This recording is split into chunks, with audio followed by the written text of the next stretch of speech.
Tanpa berkata apapun, pria ini menampar adiknya dengan sangat keras. Setelah itu Raffi masuk ke kamar meninggalkan Govardan. Vina kaget melihat Govardan ditampar. Vina jadi penasaran dengan apa yang sebenarnya terjadi. Hal itu ditanyakan kepada nenek Govardan. Ternyata Raffi memang sakit hati kepada Govardan. Masalahnya bermula sekitar setahun yang lalu. Raffi sudah cukup lama menganggur.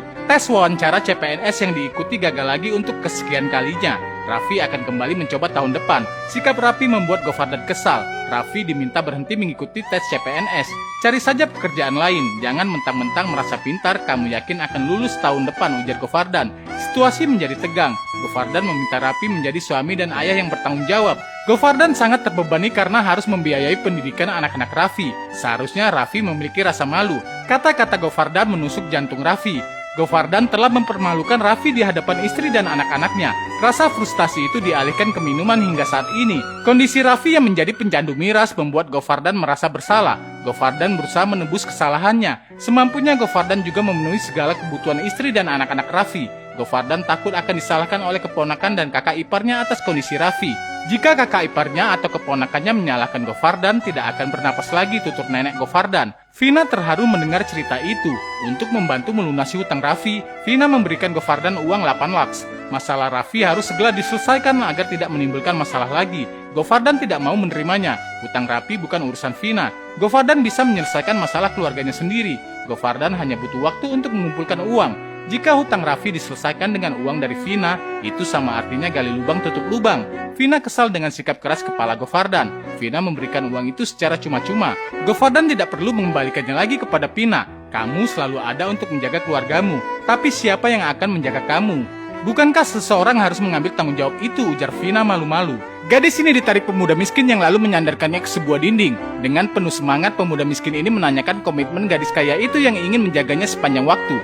Vina menganggukkan kepalanya, tapi Govardan memiliki banyak tanggung jawab keluarga. Vina mengaku sama sekali tidak keberatan. Dia siap berbagi semua tanggung jawab dan beban hidup Govardan. Sikap pengertian Vina membuat Govardan terharu. Apalagi Vina tidak mempermasalahkan watak keras kepala Govardan. Bagi Vina, seorang pria memang harus seperti itu. Vina bahkan mengecup Govardan. Sungguh perasaan Govardan campur aduk. Vina pergi ke kampus meninggalkan Govardan yang sedang dimabuk asmara. Govardan tidak ingin menyia-nyiakan gadis kaya baik hati itu. Sebuah kejutan besar disiapkan karena Vina mau mencintai Govardan apa adanya. Govardan tidak ingin mengajak Vina berpacaran, tapi Govardan akan melamar Vina mengajaknya menikah. Govardan masih menunggu Vina pulang dari kampus. Seorang tukang jilid buku datang membawakan pesanan Vina. Govardan kaget melihat judul buku itu yang memuat nama Govardan. Ternyata itu adalah sebuah tesis karya Vina. Tesis Vina berjudul The Man Govardan. Isi tesis lebih mengagetkan lagi. Vina telah menulis banyak tentang Govardan dan keluarganya yang disebut kelas menengah. Sungguh Govardan tidak pernah menyangka Vina ngekos hanya untuk melakukan penelitian.